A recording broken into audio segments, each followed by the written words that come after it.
Trop de dépenses sociales. C'est ainsi que souvent est posée la question du social en France, avec l'idée que ces dernières nuisent à notre compétitivité. Alors oui, c'est un fait, le poids des dépenses sociales est important en France. C'est la principale source d'écart des dépenses publiques avec le reste des pays développés. Rappelons très vite les ordres de grandeur. La protection sociale, y compris les dépenses de fonctionnement et d'investissement qui lui sont attenantes, c'était 24,4% du PIB en 2016, contre 20% en moyenne pour la zone euro et 13,6% pour l'OCDE. Si l'on ajoute les dépenses d'investissement social, la santé et l'éducation notamment, la France creuse encore l'écart. Avec 8,1% du PIB de dépenses pour la santé, contre 7,1% en moyenne pour la zone euro et 7,8% pour l'OCDE. Et 5,4% pour l'éducation, contre 4,6% pour la zone euro et 5,2% pour l'OCDE.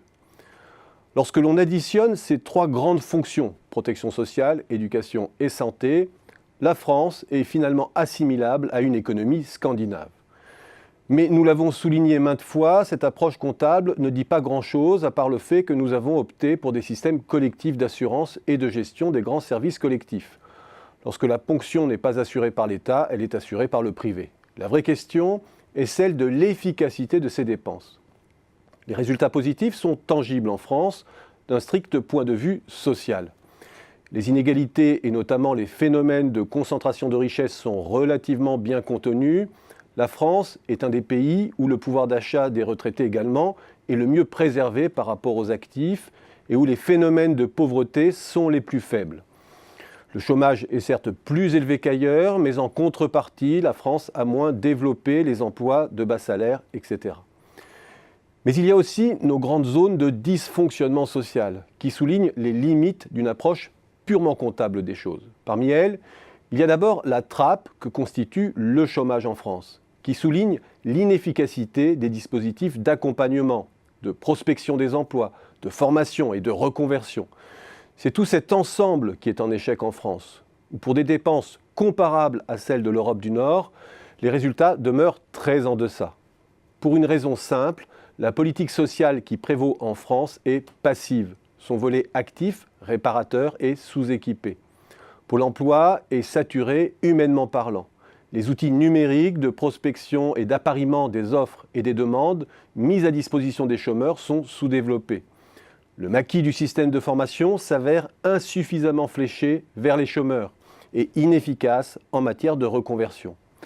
En cela, la France n'est pas un vrai modèle de flexisécurité. Pour prendre la mesure de l'importance de l'accompagnement humain des assurés sociaux dans le nord de l'Europe, il suffit de regarder la part des rémunérations publiques dédiées à la protection sociale. Elle oscille entre 3 et 5% du PIB contre 1,3% en France.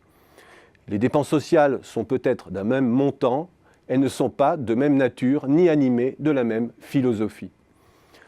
Autre point noir, c'est notre système éducatif, sous-doté humainement au niveau du primaire, comme en témoignent les taux d'encadrement des classes à ce stade de la scolarité.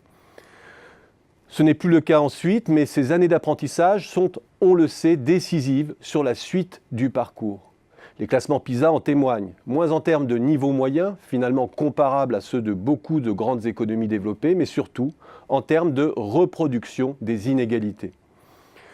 Dernier point noir enfin, la santé. Le système fonctionne globalement, mais la saturation des urgences est le révélateur de la mauvaise allocation des moyens. Le système ne coûte pas beaucoup plus cher qu'ailleurs, mais entre les déserts médicaux, le report de la dépendance sur l'hôpital, les numerus clausus mal calibrés par le passé, il est clair que le défi dépasse de beaucoup le simple enjeu comptable encore une fois. Ce défi, on le voit, est d'abord organisationnel.